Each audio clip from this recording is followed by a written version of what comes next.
Apa hukumnya bila kita selalu membaca salawat Nabi jika melihat sesuatu yang kita inginkan dan percaya dengan melakukan itu kita bisa mendapatkan? Nggak boleh, karena tidak ada keterangan siapa yang bersalawat kepada Nabi maka seluruh keinginannya akan tercapai. Nggak ada keterangan itu. Nggak ada keterangan itu. Nggak ada keterangan itu.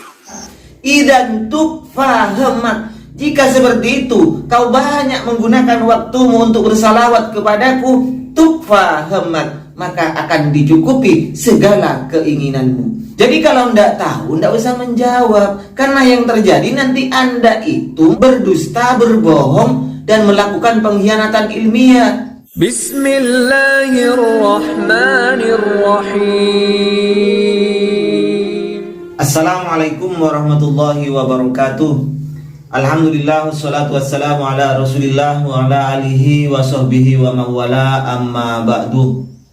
Sahabat-sahabat Aswaja dan seluruh subscriber AA Fanti Channel yang dirahmati oleh Allah subhanahu wa ta'ala yang saya hormati, salah seorang Ustadz Wahabi ketika ditanya oleh jamaahnya, misalnya kita punya keinginan, bagaimana kalau kita itu memperbanyak membaca sholawat terhadap Rasulullah Sallallahu Alaihi Wasallam agar apa yang kita inginkan itu bisa atau segera dikabulkan oleh Allah, segera tercapai.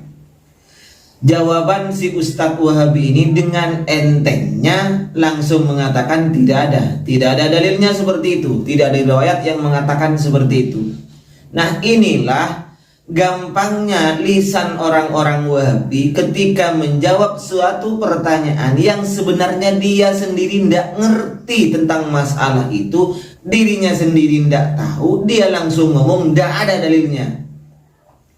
Ini namanya melakukan pengkhianatan, ya, pengkhianatan ilmiah, mengatakan suatu tidak ada dalilnya, suatu hukum yang tidak ada dalilnya, padahal dia sendiri belum ngecek, sehingga dia itu mengatakan sembarangan yang keluar dari mulutnya langsung tidak ada dalilnya.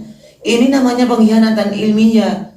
Mending tak usah malu terhadap jamaahnya antum itu. Kalau memang Anda tidak tahu, bilang tidak tahu, biar masyarakat yang mendengarkan ceramahnya itu tidak sesat menyesatkan.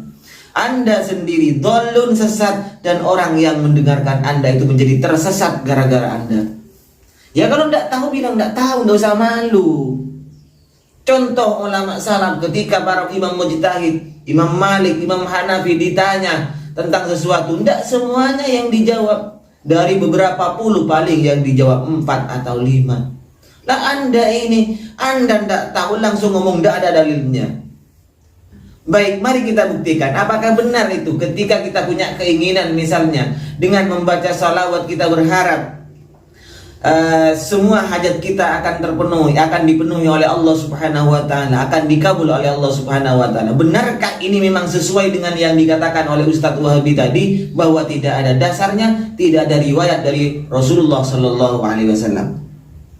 Baik, kita buka di hadis At-Tirmidzi yang diriwayatkan oleh Tirmidzi, dan hadis ini telah disebut hadis hasan, dianggap hadis hasan oleh Ibnu Hajar Al-Asqalani. Juga yang menghasankan, yang menganggap hadis hasan adalah muhaddis orang-orang Wahabi, yaitu Syekh Albani. Jadi Syekh Albani menganggap hadis yang akan saya bacakan ini adalah statusnya hadis hasan.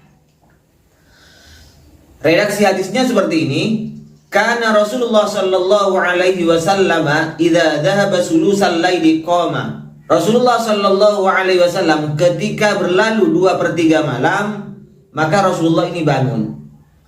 Faqala, kemudian beliau itu berkata, ya ayyuhan nas, udzukurullah, udzukurullah. Hai orang-orang, hai manusia semuanya. Udzukurullah, udzukurullah. Ayo zikir terhadap Allah. Ayo zikir terhadap Allah. Ja'atir rajifah tatba'uhar radifah. Akan datang tiupan sangkakala pertama yang diikuti dengan tiupan sangkakala kedua. Ja'al mautu bima fi, ja'al mautu bima fi. Kematian dengan segala kengeriannya ini akan datang. Kematian atau maut dengan segala kengeriannya ini akan datang. Qala Ubay. Kemudian Ubay, sahabat Ubay berkata terhadap Rasulullah Sallallahu Alaihi Wasallam, Qultu, saya berkata, ya Rasulullah, wahai Rasulullah, inni uksirus salata alaika, fakam aj'alu laka min salati. Ya Rasul, saya memperbanyak membaca sholawat terhadap Anda, wahai Rasul. Fakam aj'alu laka min salati, berapa waktuku yang akan kugunakan untuk membaca sholawat terhadapmu, wahai Rasulullah? Faqala ma syi'ta, Rasul menjawab, ya terserah kamu.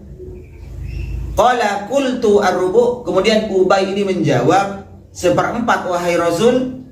Qala ma syi'ta, Rasul menjawab lagi, ya terserah kamu.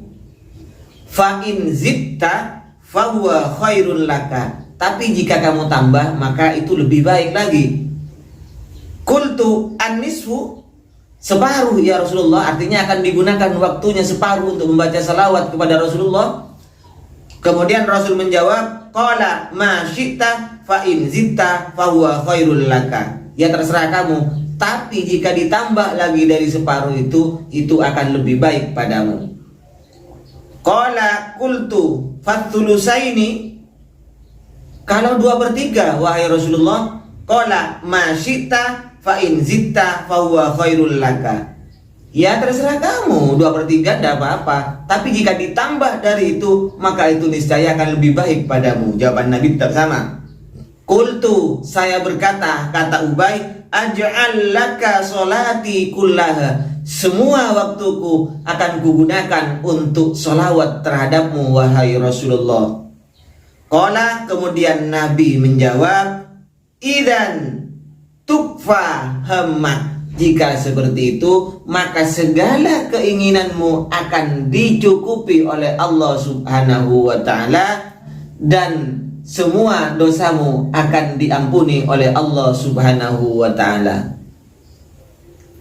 Nah, dari riwayat yang telah dihasankan oleh Albani dan Al-Hafidh Ibnu Hajar Al-Asqalani, maka jelas apa yang dikatakan oleh orang Wahabi tadi, oleh Ustadz Wahabi tadi, itu adalah mengada-ngada dan berbohong atau melakukan pengkhianatan ilmiah, yang mengatakan terhadap jamaahnya bahwa tidak ada riwayat yang menyatakan bahwa dengan membaca salawat keinginan kita akan tercapai. Lah ini apa?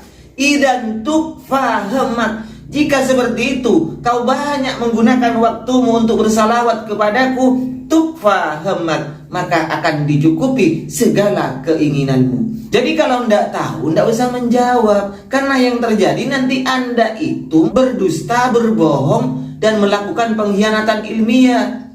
Padahal setelah dicek ada, ini kan bohong namanya. Entah kenapa ya, semua ustadz-ustadz Wahabi kok seperti ini modelnya, mengatakan langsung dengan gampangnya, tidak pernah ada riwayatnya, tidak ada riwayatnya. Ternyata ada.